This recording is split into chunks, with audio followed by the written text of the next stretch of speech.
Viewers, welcome to Great Thinkers Asia. நான் உங்கள் சபரி. ரொம்ப நாள் கழித்து உங்களை நான் மீட் பண்ண போகிறேன். வீடியோ போட்டு ரொம்ப நாள் ஆகுது. கரெக்ட், ரொம்ப நாள். நான் ஃபஸ்ட்டு இதுக்கு முன்னாடி ஓப்போ என்கோ M32 ஒயர்லெஸ் நெக்பேண்ட் தான் யூஸ் பண்ணிகிட்டு இருந்தேன். அது ரொம்ப டேமேஜ் ஆகிடுச்சு. இதுக்கு முன்னாடி அது அன்பாக்சிங் வீடியோ போட்டிருப்பேன். அது இப்போ என்ன கண்டிஷனில் இருக்குதுன்னு இந்த வீடியோட லாஸ்ட்டில் ஒரு ஃபோட்டோ போடுறேன், சரிங்களா? போட் இப்போ ரீசெண்டாக ஒரு ஒயர்டு ANC ஹெட்செட் ரிலீஸ் பண்ணியிருக்காங்க. வித்தின் 2 days பிஃபோர் தான் நினைக்கிறேன். நான் ரிலீஸ் ஆன அப்போவே ஆர்டர் போட்டுவிட்டேன். நான் ஏன் மறுபடியும் ஒயர்டுக்கு போகிறேன் அப்படின்னா, இந்த ப்ளூடூத் ஹெட்செட்டில் சில பிரச்சனைலாம் இருந்தது. நாம் அதிகம் ஃப்ரீக்வெண்ட்டாக சார்ஜ் பண்ணணும். இந்த சின்ன குழந்தைங்க மேக்னெட் இயர் டிப்ஸ் இருக்குங்களா, அதை கண்டா விடுறதே கிடையாது. பிச்சு விளையாடி ஹெட்செட் அந்த ஹெட்செட்டு விளங்காமல் போனதுக்கு காரணமே இந்த மேக்னெட்டிக் பட்ஸ் தான். நமக்கு அது ஈஸியாக இருந்தாலையும் சின்ன குழந்தைங்க பார்த்தா விடவே மாட்டேங்குது.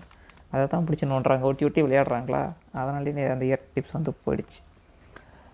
சரி, அதனால் நம்ம என்ன பண்ணலாம், இதுக்கு மேலே ப்ளூடூத் போகலாமா இல்லை ஒயர்டுக்கே போயிடலாமான்னா, ஒயர்டில் ஒரு இன்னியர் மானிட்டர் ஹெட்செட் இருக்குது, ஃபியூன்னு சொல்லிவிட்டு. அந்த கம்பெனி இது பார்த்திங்கன்னா 1800 வரும். சரி, அது ஒரு ஆப்ஷனில் வச்சுருந்தேன். அதுக்கப்புறம் பார்த்திங்கன்னா இப்போ CMFில் நமக்கு ஒரு நெக் பேண்ட் வந்திருக்கு. அதை நான் தம்பிக்கு ஆர்டர் போட்டு கொடுத்துருக்கேன். அதோட ரிவ்யூ உங்களுக்கு நான் கூடிய விரைவில் போடுறேன், சரிங்களா? பட் இது வந்தால் புதுசுலேயே நம்ம ஒரு வீடியோ போட்டுடலாம் அப்படின்றதுக்காக தான் இதை போட்டேன். வாங்க பாக்ஸுக்குள்ளே என்னென்ன கண்டென்ட் இருக்குது அப்படின்றத நம்ம பார்ப்போம். ஃபிட்டிங் நல்லாயிருக்கு. ஆம்பியன் மோடு இருக்குன்னு சொல்லியிருக்காங்க. இன்டெகிரேட்டட் கண்ட்ரோல் மைக்கு இருக்க தனியாக கொடுத்துருக்காங்க. ரேட் இல்லை 3000 போட்டிருக்காங்க. பட் 999 தான் இதோட ப்ரைஸு.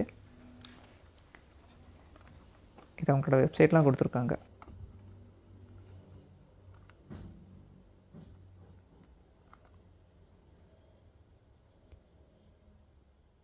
அதுவும் இல்லாத நமக்கு வெப்சைட்டில் பார்த்திங்கன்னா இந்த ஹெட்செட் அமேசானில் இருக்கட்டும், ஃப்ளிப்கார்ட்டில் அவங்க போட் வெப்சைட்லேயே பார்த்திங்கன்னா ஒயர் குட்டியாக இருக்கிற மாதிரி தான் காட்டியிருப்பாங்க.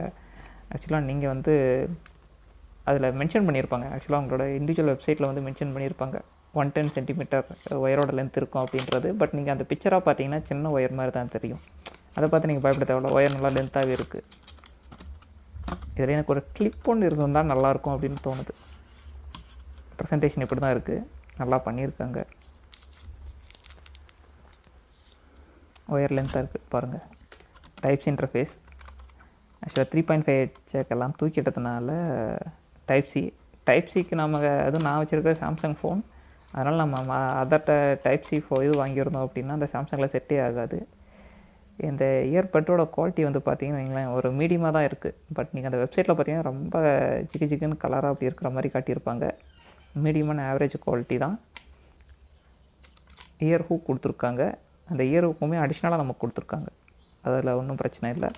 இந்த ஒவ்வொரு இயர் டிப்லையும் பார்த்திங்கன்னா நமக்கு 2 மைக் இருக்குது. இன்சைடில் 1, அவுட் சைடில் 1, 2 மைக் கொடுத்துருக்காங்க ஒவ்வொரு இதுலேயும். ஏன்னா இதில் ANC ஒர்க் பண்ணணும் இல்லைங்களா, அதனால் அந்த ரீசனுக்காக கொடுத்துருக்காங்க. Inline controller, volume plus or minus button. ஒயரோட குவாலிட்டி பார்த்திங்கன்னா ஆவரேஜ் தான். நமக்கு பிரைடர் கேபிள் கிடையாது, நார்மல் பிளாஸ்டிக் கேபிள் தான். நமக்கு இயர் டிப்புக்கு வரதுக்குமே பார்த்திங்கன்னா நார்மல் கேபிள் தான். இது இன்லைன் கண்ட்ரோல். ஒரு பக்கம் போட்டுன்னு எழுதியிருக்காங்களா, வால்யூம் ப்ளஸ் ஆர் மைனஸ். சென்டரில் இருக்கிறது அந்த போட் சிம்பிள் போட்டிருக்கிறதும் பட்டன் தான். இது ANC பட்டன். பக்கத்தில் ஒரு ஒயிட் லைட் கொடுத்துருக்காங்க. உங்களுக்கு ANC ஆனால் அதில் ஒயிட் லைட் இண்டிகேட் ஆகுது. கிளிக்கியாக தான் இருக்குது பட்டன், ஒன்றும் பிரச்சனை இல்லை. சென்டரில் இருக்கிறதும் கொடுக்க பட்டன் தான், ஓகேங்களா? இது நமக்கு ஸ்லைட் பண்ணுற மாதிரி கொடுத்துருக்காங்க. 3 ஸ்டேஜஸ் ஸ்லைட் பண்ணிக்கலாம். ANC ஆன், டிரான்ஸ்பரண்ட் மோட், அதுக்கப்புறம் நார்மல் மோட், 3 மோட் கொடுத்துருக்காங்க இதுலேயுமே. இது மைக் உங்களுக்கு இண்டிவிஜுவலாக நமக்கு கரெக்டாக நமக்கு இந்த இப்போ நம்ம இயர் டிப்ஸ் நம்ம காதில் மாட்டணும் அப்படின்னா நமக்கு கரெக்டாக வாய்ஸ் பக்கம் அந்த மைக் வர மாதிரி கொடுத்துருக்காங்க. இதோட வாய்ஸ் ரெக்கார்டுமே நான் உங்களுக்கு அடிஷ்னலாக ஆட் பண்ணுறேன், எப்படி இருக்குது அப்படின்றத. இதுக்கு கம்பேர் பண்ணுறதுக்காக நான் TWSலேயே ரெக்கார்ட் பண்ணியிருக்கேன். அதோட வாய்ஸ் கிளாரிட்டி எப்படி இருக்குது அப்படின்றத உங்களுக்கு நான் போடுறேன், சரிங்களா? இன்லைன் கண்ட்ரோல் நல்லா தான் இருக்குது. எல்லாமே ஒரு நார்மலான ஒரு ஆவரேஜான பிளாஸ்டிக் குவாலிட்டி தான். அது போக இது எக்ஸ்ட்ரா இயர் டிப்ஸ் கொடுத்துருக்காங்க நமக்கு. ஆக்சுவலாக இது மீடியமான இயர் டிப்போடு வருது. இயர் ஹூக்ஸ் இது அடிஷ்னலாக 3 கேட்டகரியில் கொடுத்துருக்காங்க. இயர்ஃபின் கொஞ்சம் லென்த்தாக இருக்கிற மாதிரியும் இயர்ஃபின் இல்லாத மாதிரியுமே கொடுத்துருக்காங்க. ரிங் மாதிரியே இருக்கும் ஒரு இயர்ஃபின். இதில் small size plus large size year tips கொடுத்துருக்காங்க. அது போக ஒரு வாரண்டி கார்டு, ஒரு ஸ்டிக்கர் அவங்க எப்பயும் போல் கொடுக்குறது தான். TWSல கூட இந்த ஸ்டிக்கர் கொடுத்துருப்பாங்க உங்களுக்கு. அவ்வளோதாங்க பாக்ஸ் கண்டென்ட்டு முடிஞ்சது. இந்த ஹெட்செட்டை நம்ம சாம்சங் ஃபோனில் கனெக்ட் பண்ணோம்னா ஈக்குவலைசரில் யூஹெச்கியூ அப்ஸ்கேலிங் அப்படின்ற ஒரு ஆப்ஷன் எனேபிள் பண்ணுறதுக்கு வரும். ஆக்சுவலாக அது எல்லா ஹெட்செட்டுக்கும் வராது. ஏகேஜி ஹெட்செட் கனெக்ட் பண்ணால் மட்டும் தான் வரும். பட் அது இந்த ஹெட்செட்டில் வேலை செய்யுது. அது எப்படின்னு பாருங்கள்.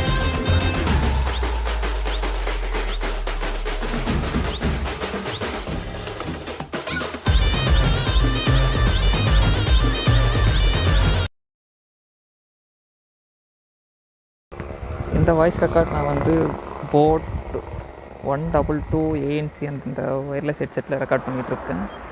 ஏஎன்சி இப்போ ஆனில் தான் இருக்குது. ஆக்சுவலாக நான் ஒரு ரோட் சைடில் இருக்கேன். இதோட மைக் குவாலிட்டி எப்படி இருக்குன்னு பார்க்கலாம். மைக் வந்து இண்டிவிஜுவலாக தான் கொடுத்துருக்காங்க. அதனால் எனக்கு தெரிஞ்சு நல்லாயிருக்கும்னு நினைக்கிறேன். பார்ப்போம். இந்த வாய்ஸ் ரெக்கார்ட் நான் ஏர்பாட் ப்ரோவில் ரெக்கார்ட் பண்ணிகிட்ருக்கேன். மைக்கோட குவாலிட்டி எப்படி இருக்குதுன்னு செக் பண்ணிக்கலாம். இப்போ நான் வந்து ஃபோர்ஸ் என்விரான்மெண்ட்டில் இருக்கேன். இந்த ஏர்பாட்ஸில் வந்து இன்னியர் டிடெக்ஷன் இருக்குது. அதனால் என்ன ஆகுதுன்னு கேட்டிங்கன்னா, சப்போஸ் என் கார்லேருந்து அந்த இயர்பட்ஸ் லைட்டாக விலகினா கூட அந்த ரெக்கார்ட் ஸ்டாப் ஆகிடுது. வாய்ஸுமே ஆட்டோமேட்டிக்காக கட் ஆகிடுது. நம்ம காதில் கரெக்டாக ஃபிட் ஆகிருந்தால் மட்டும்தான் இது ரெக்கார்ட் கண்டினியூ ஆகுது. இப்போ கொஞ்சம் காத்தடிக்கிற இடத்துக்கு வந்திருக்கேன். இப்போ அந்த வாய்ஸ் வந்து எப்படி ரெக்கார்ட் ஆகிருக்கு அப்படின்றத பார்க்கலாம். ஓகே வியூவர்ஸ், இவ்வளோ தான் இந்த வீடியோ. நெக்ஸ்ட் வீடியோவில் டெப்த் ரிவ்யூவோட பார்க்கலாம். அது வரைக்கும் bye bye. This is your Sabari signing off.